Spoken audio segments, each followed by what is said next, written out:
صلی اللہ علیہ وسلم مائک سسٹم بہت اچھا ہے، اتنا اچھا ہے کہ 10 دن بول رہا ہوں، آواز پہ کہیں سے کچھ اثر انداز نہیں ہو سکا۔ مرزا غوث کی یہ محنت ہے کہ مائک کی سیٹنگ پہ کڑی نظر رکھتے ہیں، اللہ انہیں ترقی عطا فرمائے۔ کربلا کا ایک منظر دیکھ لیں، پھر آگے گفتگو ہو۔ لباس بھی پھٹا ہوا، غبار میں اٹا ہوا، تمام جسم نازنی چھدا ہوا کٹا ہوا، یہ کون ذی وقار ہے، بلا کا شہ سوار ہے کہ ہے ہزاروں قاتلوں کے سامنے ڈٹا ہوا، یہ بالیقین حسین ہے نبی کا نور عین ہے، جس کی ایک ضرب سے کمال فن حرب سے کئی شقی گرے ہوئے ہیں، کئی شقی گرے ہوئے تڑپ رہے ہیں کرب سے، غضب ہے تیغ دو سر کہ ایک ایک وار سے اٹھی صدائے الامام، نگاہ شرق و غرب سے یہ بالیقین حسین ہے نبی کے نور عین ہے، عبابی تار تار ہے تو جسم بھی فگار ہے، تپی زمین بھی ہے تپی ہوئی، فلک بھی شعلہ بار ہے، مگر یہ مرد تیغ زن یہ سب شکن فلک فگن، کمال صبر و تندہی سے محو کارزار ہے، یہ بالیقین حسین ہے نبی کا نور عین ہے۔ ادھر سپاہ شام ہے، ہزار انتظام ہے، ادھر ہے دشمنان دی، ادھر فقط امام ہے، مگر غضب کی شان ہے، بلا کی آن بان ہے، مگر غضب کی شان ہے، بلا کی آن بان ہے، کہ جس طرف اٹھی ہے تیغ بس خدا کا نام ہے، یہ بالیقین حسین ہے نبی کا نور عین۔ بن پک چلے سنے بنو کانا، کار بنو کرم کرے بدھنانا، آنند رہت سکل رس بھوگی، بن بانی بکتا یک بڑ یوگی۔ رام چرتر منوس کا ایک چپٹر اسلوک منتر میں نے پڑھ دیا، مزاج میں آئے گا تو میں اس منتر کی روشنی میں آپ سے کچھ کہنے کی کوشش کروں گا۔ حضرات بڑے مقدر کے سکندر ہیں آپ کہ آپ مسلسل 10 دن رات سے جلسے حسین میں شرکت ہو کر اپنی محبتوں کے نذرانے پیش کر رہے ہیں، عقیدتوں کے پھول برسا رہے ہیں، الفتوں کے شامیانے تلے بیٹھ رہے ہیں۔ آج سے پہلے یا ابھی سے پہلے یہ راستہ کسی کے باپ کا ہوگا، ہو سکتا ہے، لیکن جب جلسہ شروع ہو جاتا ہے تو یقین سے کہہ سکتا ہوں کہ یہ راستہ کسی کے باپ کا نہیں، یہ راستہ ہمارے حسین پاک کا ہے۔ اس لیے محبت سے بیٹھیے، دل لگا کے بیٹھیے،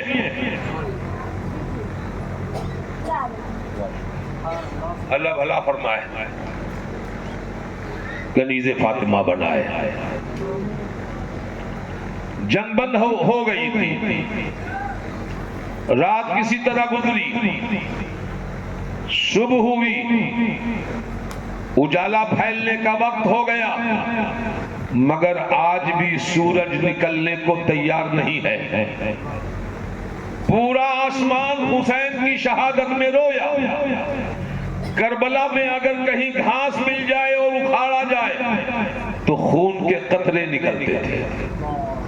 یزیدیوں کے گھڑے کا پانی نہیں خون بن گیا تھا۔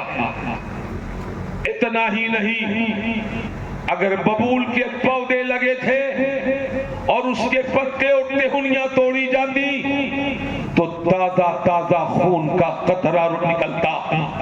تاریخ بتاتی ہے کہ شہادت حسین کے غم میں فرش بھی رویا تھا، عرش بھی رویا تھا، زمین بھی رو رہی رہی تھی، آسماں بھی رو رہا تھا، کربلا کا ذرہ ذرہ غمے حسین میں ڈوبا ہوا تھا۔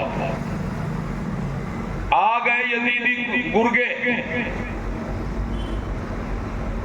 جن نازک کلیوں کو، فاطمہ کی لاڈلی بیٹیوں کو سورج بھی بے پردہ نہ دیکھے رسیوں سے جکڑ دیا گیا۔ زین العابدین کو بھی رسیوں میں باندھ کر اونٹ پہ لاد دیا جیسے کوئی سامان لے کے جاتا ہو۔ ایک ظالم امام حسین کا کٹا ہوا سر اپنی تلوار پہ لیا، سب سے آگے آگے جا رہا ہے۔ اس کے بعد حسینی لٹا پیٹا قافلہ ہے، اس کے بعد یزیدی کتے فوج ہیں، جا رہے ہیں۔ میرے دوستو آپ اندازہ کرو کہ حسین کا سر کٹ گیا لیکن سر جھکا نہیں۔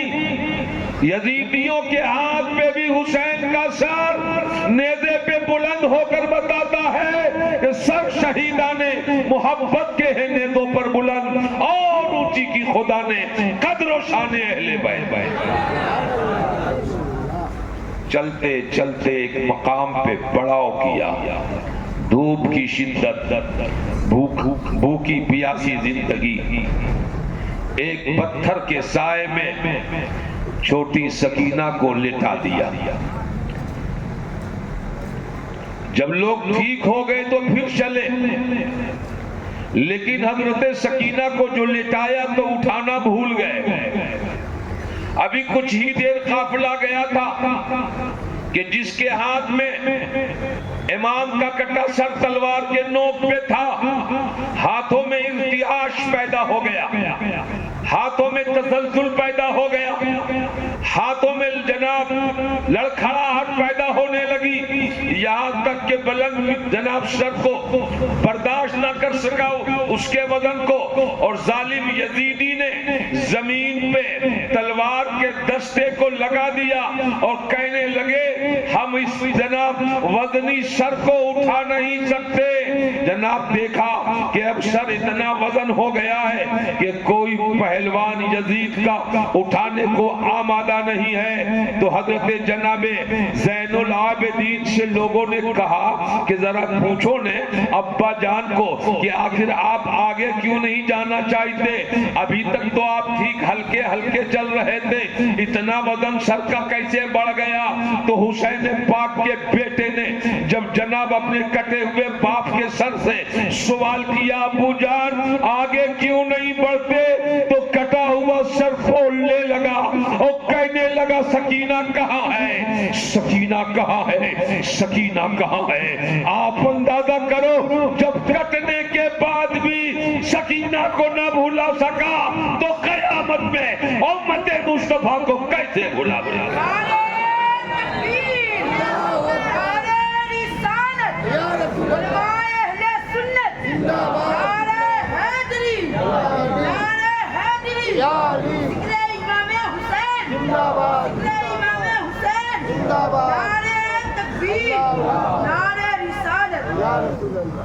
لیکن جناب کسی کو ہمت نہیں کہ سکینہ کی جستجو کرے، تلاش کرے۔ زین العابدین جیسا بیمار دوڑتے ہوئے پیچھے پلٹے اور پلٹ کے دیکھا پتھر کے سائے میں نہیں بلکہ پتھر کا سایہ ظاہر میں تھا، فرشتوں نے آ کے اپنے پروں کا سایہ بنا دیا تھا۔ سکینہ بچی سو رہی ہے، آرام سے سو رہی ہے۔ حضرت جناب زین العابدین نے کہا بہن اٹھو، لیکن نیند کھلتی نہیں ہے۔ جب دیکھا کسی طرح سے سکینہ کی آنکھیں نہیں کھل رہی ہیں تو کہنے لگے ابو بلا رہے ہیں، ابو بلا رہے ہیں۔ معلوم تھا کہ ظالموں نے تو گردن کاٹ دی ہے، شہید کر دیا ہے، لیکن بھائی نے جب کہا ابو بلا رہے ہیں تو نیند کھلی، آنکھ کو جناب مسلسنے لگی، اٹھ کے بیٹھ گئی تو کہتی ہیں پھپھی کہاں ہے، ماں کہاں ہے؟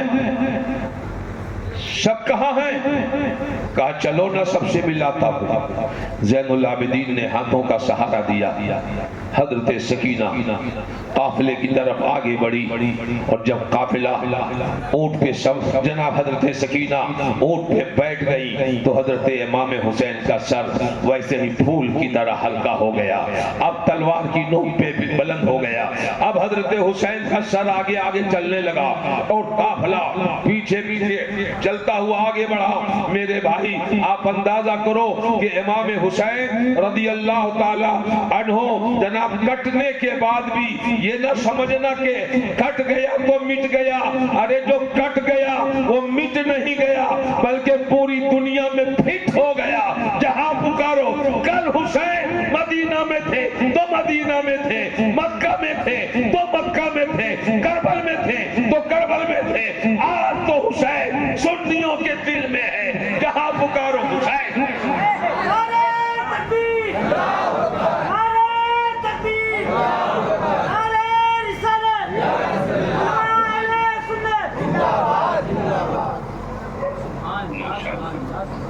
حضرات اپنے حسین کو سمجھو، اپنے حسین کو پہچانو۔ امام حسین کا قافلہ آگے بڑھ رہا ہے، دارالامارت میں امام حسین کا سر ابن زیاد نے اپنے آگے رکھا اور لکڑی سے دندان مبارک کو ٹھوکنے لگا، گستاخی کرنے لگا۔ ایک صحابی موجود تھے بیچارے ضعیف لوگ کام نہ لا سکے، بولنے لگے ابن زیاد شرم کرو شرم کرو، یہی وہ لبہائے حسین ہیں جس کو مصطفیٰ چوما کرتے تھے، یہی حلقوم حسین ہے جسے مصطفیٰ سونگھا کرتے تھے، ہٹا لکڑی۔ میرے دوستو دیوانے کبھی بولنے سے چکتے نہیں، حق باتیں سر چڑھ کر بولی جاتی ہیں، حق باتوں کے لیے آدمی پرہیز نہیں کرتا، بلکہ بات حق اور سچ ہو تو بات کے مقابلے میں بھی باتیں حق کہی جا سکتی ہیں، حق کے مقابلے میں کبھی گریز نہیں کرنا چاہیے۔ قافلہ آگے بڑھا، اب ابن زیاد کے حکم سے قافلہ دمشق کی طرف، تاکہ یزید کے دربار میں قافلہ پہنچا جائے، شہر شہر گھمایا جا رہا ہے، لکڑیوں کی طرح باندھ کر بے آب ہو گیا۔ نازنین وفا کو پریشان کیا جا رہا ہے، دمشق میں پورے علاقے کو سجا دیا گیا، روشنی ہی روشنی بنا دی گئی، دربار سجا، انتظار میں ہے کہ اب میں تو فاتح بن گیا ہوں اور اب تو جناب علی ہمارا چرچا ہوگا۔ مگر یاد رکھنا مسلمانوں، امام حسین جدھر سے گئے اسلام کا تحفہ بانٹتے چلے گئے۔ دمشق میں لٹے پٹے قافلے کو دیکھنے والی عورتیں چھتوں پہ چڑھ چڑھ کر نظارہ کرنے کے لیے تیار ہیں، آنکھیں مسل مسل کر اپنی روشنی کو بحال کر رہی ہیں کہ دیکھتی ہوں کہ کون آ رہی ہیں۔ یزید نے اعلان کروا رکھا تھا کہ باغی ہے ہماری سلطنت کا، وہ مارا گیا، باغی ہے ہماری حکومت کا، اسے مارا گیا۔ یہ بتایا نہ گیا تھا کہ یہ امام حسین کا لٹا پٹا قافلہ ہے، یہ رسول کے نواسے کا کٹا سر ہے۔ جب عورتوں کے قریب سے، شہر کے قریب سے قافلہ حسین کا گزرا تو مسلمانوں کو پتہ نہیں، جیسے کسی خاتون میری بہن نے کیا رکھ دیا ہے اس میں لا کر، اسی طرح سے جناب ایک عورت چھت کے نیچے سے اتری اور اتر کر کے اپنے ہاتھ میں کچھ لیتے ہوئے آئی اور آ کر کے زینب بنت علی کے ہاتھ میں تھمانے لگی، کہنے لگی جو کچھ ہے بہن قبول کر لو، آپ لٹے پٹے لوگ ہو، آپ ستائے گئے لوگ ہو، گھر گھر سے بے گھر ہو، غریب الوطن ہو، آپ کا یہاں کوئی نہیں، آپ مسافر الوطن ہو، آپ باہر کے رہنے والے، آپ جناب دمشق میں آئی ہیں، مگر میں نے سنا ہے کہ مسافروں کی دعائیں قبول ہوتی ہیں۔ آج سے پہلے بہن، آج سے پہلے میں مدینہ شریف میں رہتی تھی، اور جانتی ہو میں مدینہ میں رسول پاک کی بیٹی فاطمہ کے گھر نوکری کرتی تھی۔ اس گھر میں ایک سندر چہرہ، ایک بہت خوبصورت بچی جناب تھی جس کا نام زینب تھا۔ میری آنکھوں میں زینب کا چہرہ تیرتا رہتا ہے۔ جب سے لوٹ کے آئی ہوں، نوکری چھوڑ کے آئی ہوں، ہماری آنکھیں تمنا کرتی ہیں کہ کبھی بھی زینب کی صورت نظر آ جائے۔ اور بہن جی ایک اور بھی بات ہے کہ اسی گھر میں زینب کی جناب کا ایک بھائی رہتا تھا جسے حسین کہا جاتا تھا۔ بہت لائق بچہ تھا، بہت خوبصورت بچہ تھا، کھیلتا تھا تو قرآن پڑھتا ہوا کھیلتا تھا، آتا جاتا تھا تو حدیثیں بیان کرتا ہوا جاتا تھا، کبھی لغو نہیں کرتا، دین کی باتیں کرتا، اسلام کی باتیں کرتا، مذہب کی باتیں کرتا، شریعت کی باتیں کرتا۔ ایسا لگتا تھا کہ وہ بولتا ہے تو منہ سے پھول جھڑنے لگتے ہیں۔ دعا کر دو مسافر ہو، دعا کر دو مسافر ہو، یہ دونوں میری تمنائیں میری زندگی میں پوری ہو جائیں۔ زینب نے کہا بہن جی میں ہاتھ کیا اٹھاؤں، میرے ہاتھ اٹھنے سے پہلے اللہ نے تیری دعا قبول کر لی۔ کہا وہ کیسے؟ کہا جسے تم بچپنے میں زینب کہتی تھی وہ میں ہی ہوں، مسافر مصیبت زدہ وہ علی کی بیٹی میں ہی ہوں، جن کے گھر میں سورج بھی بلا اجازت دھوپ نہیں ڈالا کرتا تھا۔ آج یزیدی کتوں نے ہمیں بے پردہ کر دیا ہے، ہماری آبروؤں کو نیلام کر دیا ہے، علی کے گھر والوں کو گلی گلی میں گھمایا جا رہا ہے اور شرم و حیا کو بیچا جا رہا ہے۔ اے میری بہن، اور دیکھ جس کو تو حسین کہتی ہے، جو جناب ظالم کے نیزے پر سر دکھ رہا ہے، جس کو فرشتے آ کر بلائی لے رہے ہیں، دیکھ وہی حسین کا کٹا ہوا سر ہے۔ اتنا کہنا تھا کہ عورت نے کہا بہن اب کچھ دیر نہ کر، مجھے اپنے نانا کا کلمہ پڑھا دے، لا الہ الا اللہ محمد رسول اللہ۔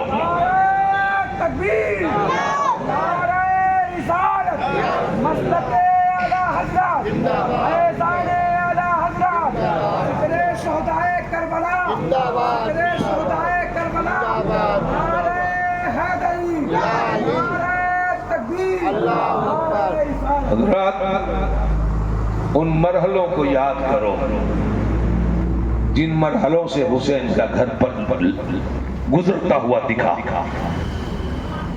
یزید کے دربار میں گیا، بدتمیزی کیا، رسیوں سے کھولا بھی نہیں، کنارے میں ڈال دیا۔ یزید نے پوچھا کوئی زین العابدین کوئی خواہش ہے؟ جمعہ کا دن آ گیا،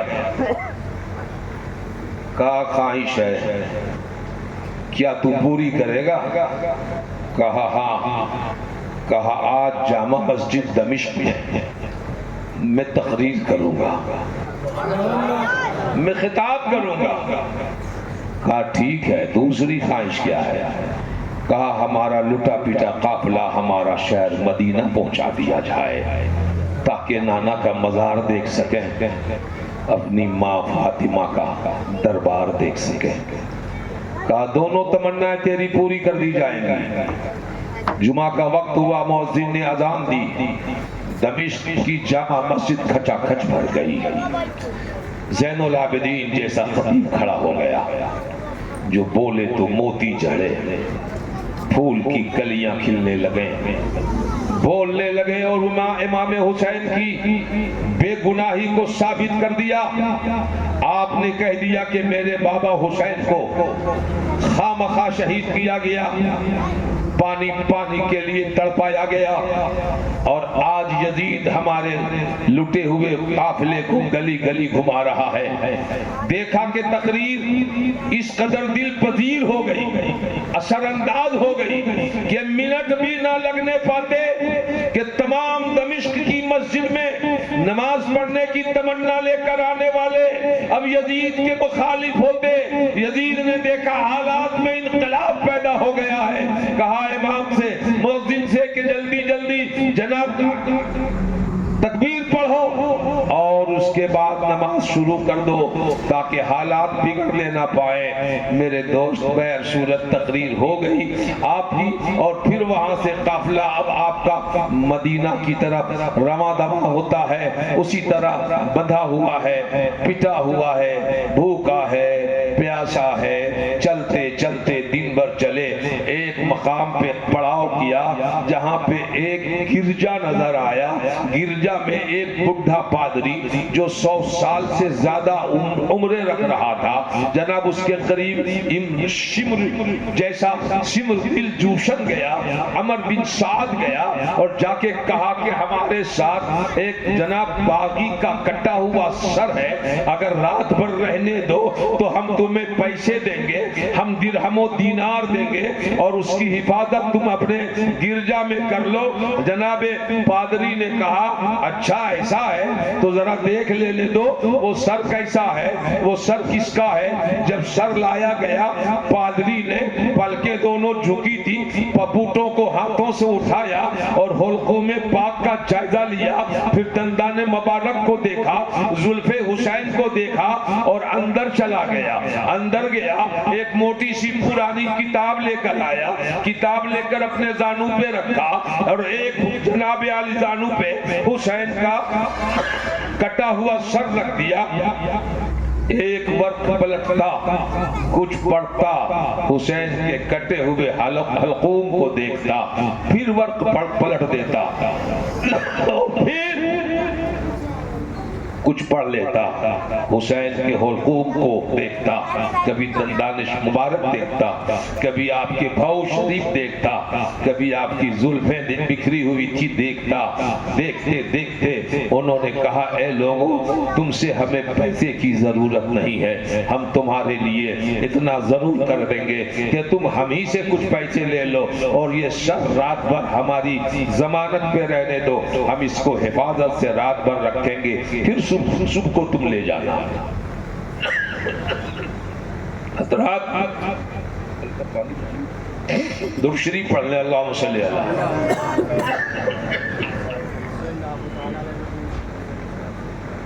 صلاۃ و سلام علیک یا رسول اللہ صلی اللہ علیہ وسلم۔ پیسے بھی ظالموں نے لیے، سر حسین کو اندر ایک روم میں صندوق میں بند کر کے عطر لگا کے رکھ دیا بلند جگہ پہ، اور ایک روم میں رسیاں کھلوا دی، زین البیمار عابدین بھی ایک روم میں، اسی میں زینب بنت علی بھی، حضرت یولا بھی، حضرت شہد بانو بھی، حضرت جناب سکینہ بھی ایک روم میں۔ آرام سے رات گزر گئی اور رات بھر جناب سونے والے گرگے یزیدی سوتے رہے، مگر جانتے ہو اسلام جاگتا رہا، اسلام جاگتا رہا۔ رات بھر بڈھا پادری جاگ کر کے دیکھتا رہا، کیا دیکھا کہ جناب جیسے ہی دروازے پہ آیا، دروازے کی شگاف پر دیکھا کہ ہم نے روم میں، ہم نے اپنے کمرے میں جس میں سر حسین ہے روشنی تو جلائی نہیں تھی، چراغ تو جلایا نہیں تھا، آخر یہ روشنی کیسے ہے، یہ اجالا کہاں سے آ رہا ہے، نور ہی نور پورا گرجا کے کمرے میں ہے۔ دیکھا اچانک کے سونے کی جناب کرسیاں بچھائی جانے لگی۔ تاریخ بتاتی ہے 1,22,999 اور جناب اس سے بھی ایک اور زیادہ پورے کم و بیش 1,24,000 کرسیاں پچھ گئی. ایک تخت لگ گیا, سونے کا تخت ہے, سونے کی کرسی ہے. آنے والا آدم علیہ السلام آ رہے ہیں, بیٹھتے جا رہے ہیں. شیش علیہ السلام آ رہے ہیں, بیٹھتے جا رہے ہیں. جناب عیسیٰ علیہ السلام آ رہے ہیں, بیٹھتے جا رہے ہیں. کن کن کا نام بتاؤں, کن کا چھوڑوں؟ ارے تمام انبیاء آ جاتے ہیں, بیٹھ جاتے ہیں, اور اچانک دیکھتے ہیں کہ جناب علی کمرے کا چھت پھٹتا ہے, نور کا تخت اترتا ہے. اس میں کوئی دوسرا نہ تھا, آمنہ کا لال تھا, عبداللہ کا دلہرا تھا, پوری کائنات کا جناب علی رسول تھا. ارے سے مجھے کہہ لینے دو, وہی زلف دتا والا تھا, وہی سینہ علم نشرہ والا تھا, وہی دست ید اللہ تھا, وہی پیغام لا الہ الا اللہ دینے والا تھا. اور جناب باطلوں کے سامنے سینہ سپر ہو کر محمد رسول اللہ کہنے والا تھا.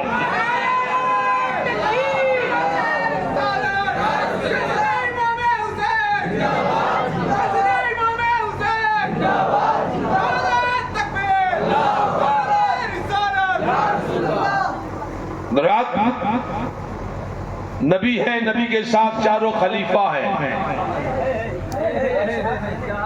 قتل حسین اصل میں مرگ یزید ہے. اسلام زندہ ہوتا ہے ہر کربلا کے بعد.